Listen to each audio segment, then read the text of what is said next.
Bienvenue à vous sur ce nouveau tutoriel de formation dédié à la certification TOSA Excel. Vous passez bientôt votre certification TOSA Excel, vous aspirez à atteindre le niveau 4 sur 5, c'est-à-dire le niveau avancé, et bien vous êtes au bon endroit.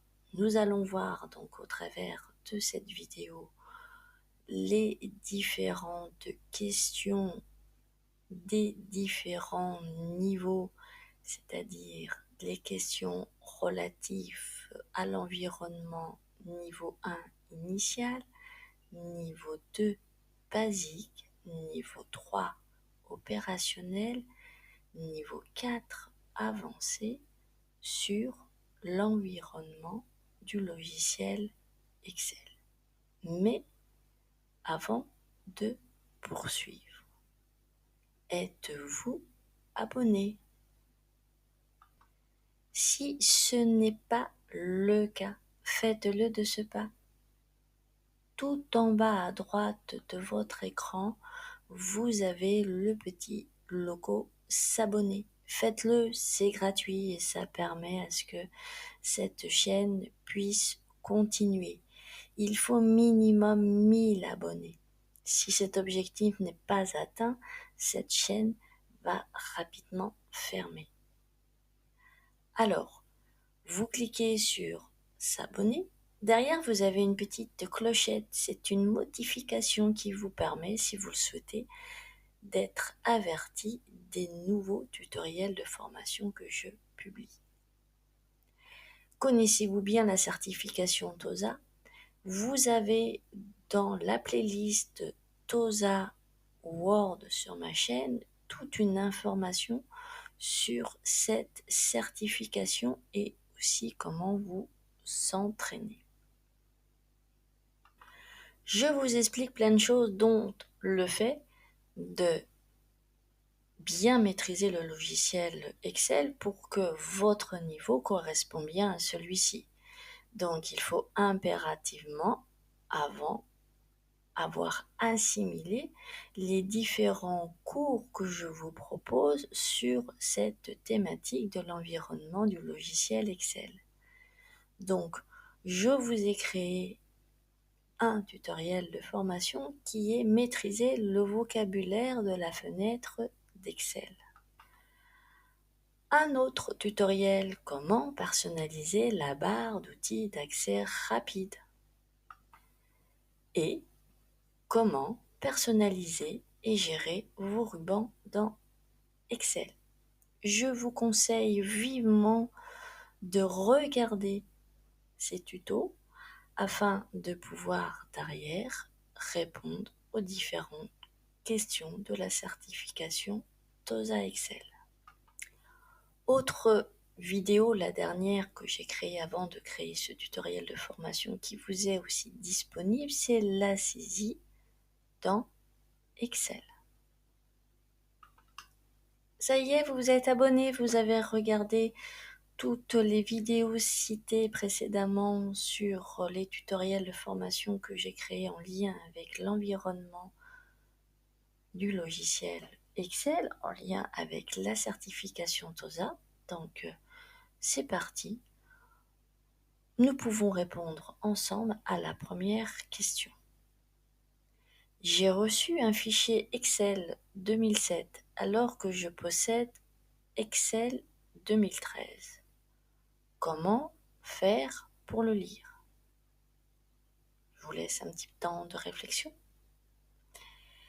La réponse est ma version 2013 ouvrira sans problème les fichiers créés avec des versions antérieures. Question numéro 2 et 3, oui, puisque comme je vous l'expliquais, vous avez des mêmes questions qui sont posées sur des niveaux différents, mais tournées d'une façon, présentées d'une façon différente. Ici, on a la question « Veuillez positionner chaque élément de l'interface au bon endroit ». Donc, les éléments de l'interface, c'est la barre de titre, le ruban, la barre de formule, la barre d'outils d'accès rapide et le bouton lanceur de la boîte de dialogue. Vous avez une petite diapo avec des bulles et il faut glisser les différents éléments à l'endroit correspondant. Vous avez peut-être cette question qui a été posée au niveau initial et vous avez la même question qui a été posée peut-être au niveau opérationnel. Et donc la diapo change un tout petit peu. Voilà le petit changement, hein, le petit fond au niveau du Excel. Alors, est-ce que vous êtes prêts? Par exemple, pour vous, qu'est-ce que le ruban? Vous avez bien regardé ma vidéo sur le vocabulaire de l'interface de la fenêtre Excel, donc vous devriez sans problème répondre à cette question. Allez, c'est parti. Donc, le ruban, c'est toute cette partie-là qui est représentée par cette bulle-là. Donc, il faudra glisser et dire, ah oui, mais là, du coup, il faut que je fasse un coupé-coller, parce qu'il y a un problème. Hop, voilà. Donc, le ruban est ici. Après, la barre de titre, je vous laisse un petit peu de temps pour réfléchir, je la prends. Donc la barre de titre, c'est celle-ci. Donc c'est la bulle qui est ici. La barre de formule. Alors elle est représentée où? Quelle bulle qui permet d'identifier la barre de formule? Donc la barre de formule est ici. Elle est composée de la zone de nom et de la barre de saisie qui permet de saisir les données, les formules. Hop, barre de formule.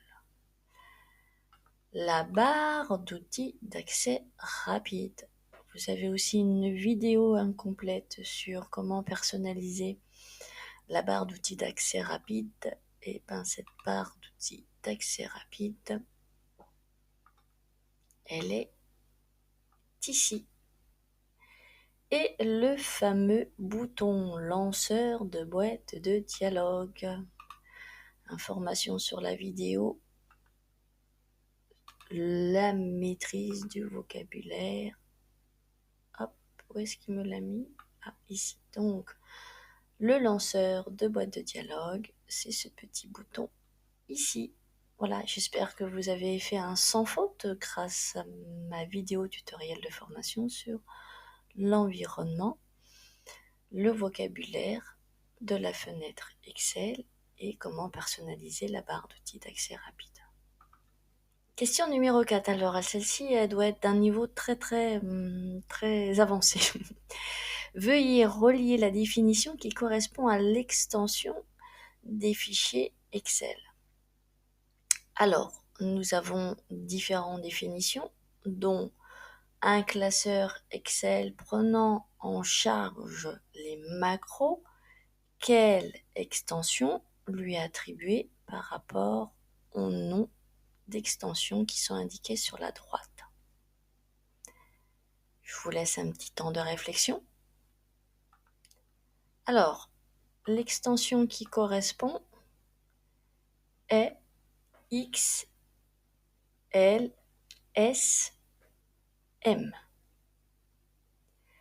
Quelle extension correspond à la définition complément Excel? Eh bien, l'extension qui correspond à complément Excel est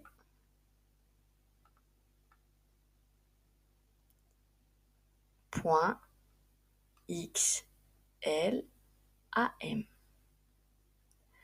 La définition qui correspond à classeur Excel sans macro.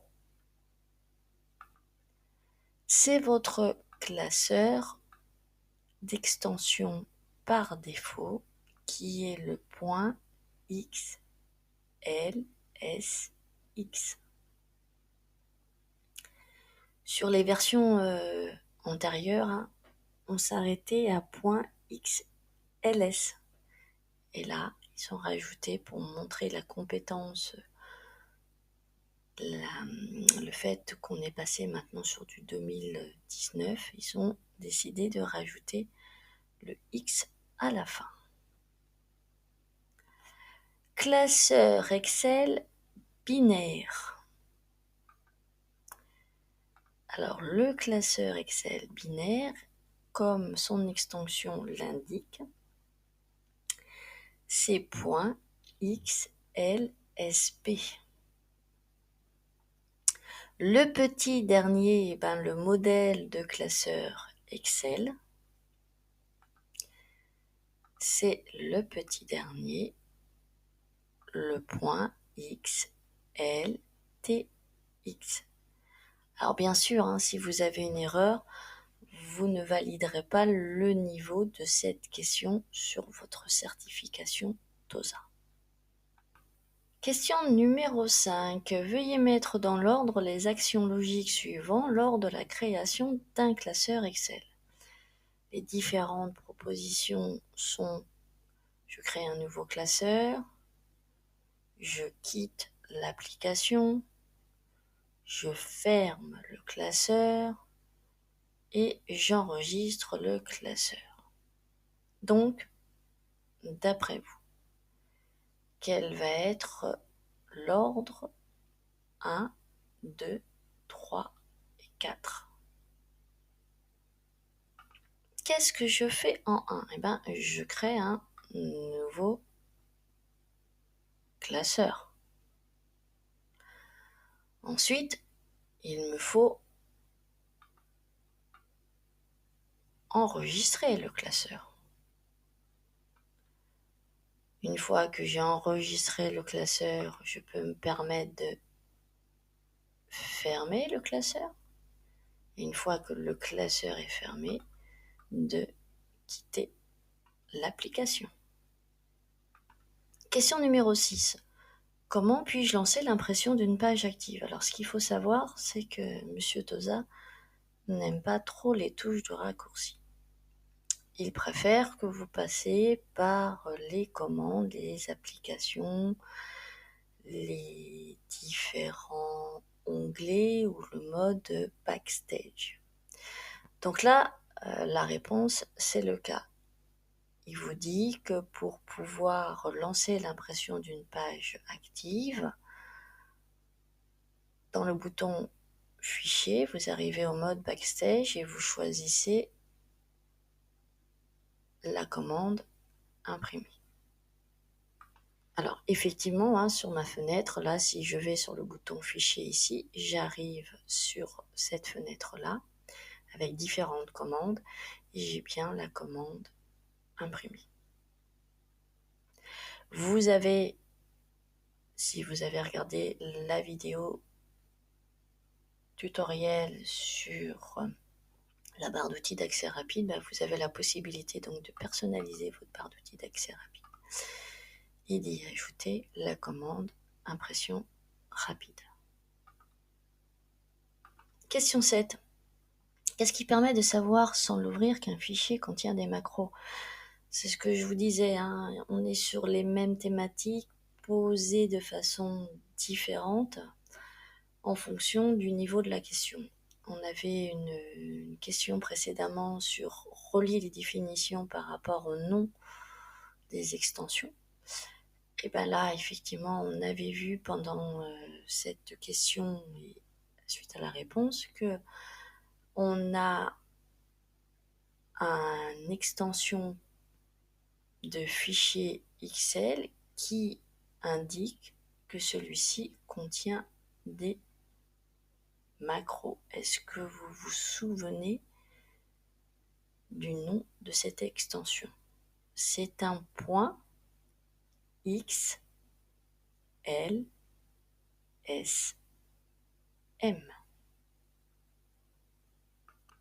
Question numéro 8. La cellule G1, bon, moi je vais mettre ça dans une autre cellule, affiche ces différents symboles. Quelle peut en être la raison? Alors, je vais faire apparaître les, les, les contours de ma cellule dans l'affichage, dans l'onglet affichage. Et je vais saisir à l'intérieur quelque chose qui va permettre d'obtenir ces différents symboles dans ma cellule. Voilà, donc j'ai affiché par l'onglet affichage. Si vous regardez mes précédentes vidéos, vous sauriez comment faire. Donc je rentre dans cette cellule-là qui n'est pas la cellule G1, mais la cellule B161. Et je vais saisir quelque chose, alors des chiffres par exemple. Donc énormément de chiffres. Voilà, et je vais valider. Et là, je n'ai pas l'information des différents dièses, mais j'ai l'information comme quoi j'ai atteint un nombre de chiffres important, donc il le transforme automatiquement. Maintenant, je vais faire la même chose, mais avec des lettres. Je vais demander par exemple qu'il m'affiche la date d'aujourd'hui. Et vous voyez que là, j'ai les différents dièses comme ici qui sont indiqués. Pourquoi? Parce que ça veut dire que la largeur de ma cellule, donc de ma colonne, est trop petite. Donc si je l'agrandis à la taille, alors bien sûr, comme j'ai d'autres informations saisies dans cette colonne-là, et ben là, si j'ajuste ma cellule à la date du contenu, j'espère que vous me suivez, donc c'est-à-dire que là, je l'ai mis effectivement de manière à ce que samedi 18 mars 2023 puisse être contenu dans ma cellule. Si je rétrécis et que je diminue la largeur, et bien effectivement, j'ai l'information que les données qui sont dans ma cellule sont trop petites. Et ça, c'est en lien avec du texte, puisque comme je vous ai fait voir tout à l'heure, avec des chiffres, on a un langage autre qui indique qu'effectivement le chiffre est trop important. Question numéro 9. Sous l'onglet Fichier. Alors effectivement, quand vous cliquez sur Fichier, alors c'est pas un onglet, pour moi c'est un bouton, puisque il n'amène pas à un ruban, mais au mode Backstage. Donc quand vous cliquez sur le bouton Fichier, vous arrivez au mode Backstage, et donc vous avez dans Informations ici, dans la liste Protéger le classeur, la possibilité d'ajouter une signature numérique. À quoi sert cette commande, Eh bien, ça sert à garantir l'intégrité du classeur. Question numéro 10, avec toujours mon super accent. Ceci est le mode donc Backstage que j'obtiens en cliquant sur l'onglet Fichier. Alors moi je maintiens à dire le bouton Fichier. Quelle commande puis-je utiliser pour sauver mon classeur? Les différentes commandes qui sont à votre disposition de ce mode, c'est celles qui sont ici dans la petite bande verte qui est représentée. Donc d'après vous, quelles sont les différentes commandes qui permettent de sauver votre classeur? Alors, il y en a deux. Nous avons la commande enregistrer et la commande enregistrer sous. Alors je pose souvent la question à mes apprenants, quelle est la différence entre enregistrer et enregistrer sous? Dès l'instant que c'est un nouveau classeur que vous avez créé et que vous n'avez pas encore sauvé, forcément même si vous cliquez sur la commande enregistrer, vous allez basculer sur la commande enregistrer sous, car seule cette commande vous permet de donner et le nom et l'emplacement de votre sauvegarde. Une fois que cela est fait, vous pouvez ensuite, au fur et à mesure de l'avancement de votre sauvegarde, cliquer sur la commande enregistrer. Celle-ci vous permettra donc de l'enregistrer sous le même nom, au même emplacement, mais à jour par rapport aux dernières données saisies. Question numéro 11. Quel est cet affichage? Alors, il faut être très observateur. Il faut effectivement avoir regardé mes précédentes vidéos. Et donc, ici, Monsieur Toza vous propose une fenêtre qui représente un des affichages. Si vous avez regardé le vocabulaire de la fenêtre Excel, je vous parle des différents modes d'affichage qui existent ici sur cette barre. Et donc vous voyez qu'il y en a un ici qui est actif. C'est lequel? Donc, quel est le nom de cet affichage? Et oui, c'est le mode mise en page. Question numéro 12, là encore on est sur la même thématique, la même diapo, mais une question posée différemment. Comment obtenir cet affichage? C'est donc du coup, maintenant que vous le savez, le mode mise en page. Et de ce fait, pour obtenir ce type d'affichage, soit vous cliquez effectivement ici sur le mode mise en page. Je pourrais aussi vous le montrer ici sur mon écran Excel. Soit vous passez par l'onglet affichage. Je vais le faire. Et là, vous avez les différents modes d'affichage et vous avez du coup le même ici qui est le mode mise en page. Et en cliquant, vous obtiendrez ce type d'affichage. Alors, dernière question, pour modifier le pourcentage de zoom de l'affichage, comment je peux faire? Alors, il va vous proposer plusieurs solutions qui vont être bonnes ou mauvaises. Alors, celles qui sont correctes.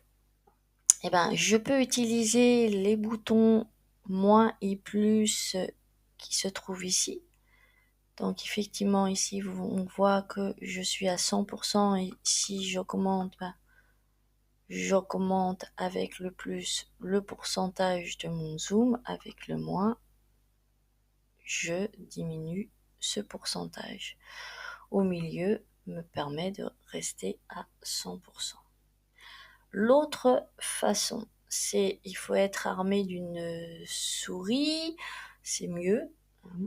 La touche contrôle de votre clavier enfoncé et avec la molette de la souris, vous voyez, je fais monter ou descendre le pourcentage de mon zoom.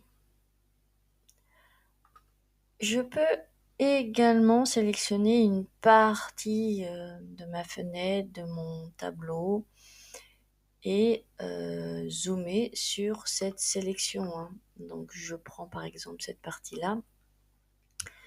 Dans affichage ici zoom, vous avez la possibilité de zoomer sur la sélection. Donc si je clique dessus, il m'a zoomé en fonction de ma sélection. On peut donc, comme je viens de vous le démontrer aussi, passer par l'onglet affichage et dans le groupe zoom, la possibilité de demander à zoomer. Voilà, c'était les différentes, possibilités qui vous ont été proposées, par, Toza sur, la fonction zoomer. Voilà, ce tutoriel de formation dédié à la certification TOSA Excel sur son environnement est terminé. J'espère que vous avez réussi à répondre correctement à ces 13 questions. Surtout, pensez à bien étudier le cours, hein. Regardez, ne vous mettez pas en difficulté en apprenant les réponses par cœur, puisque à ce moment-là, ça veut dire que vous ne savez pas utiliser le logiciel et votre niveau ne correspondra pas réellement à vos compétences. Donc, regardez bien tous les tutoriels de formation que je vous mets à disposition pour bien maîtriser le logiciel Excel. Voilà, je vous dis à très bientôt et puis surtout, n'oubliez pas de me laisser des commentaires, de me dire si vous avez aimé ou pas, de partager et d'abonner toutes les personnes qui se seront susceptibles d'être intéressées par le contenu de ma chaîne. Allez, ciao ciao.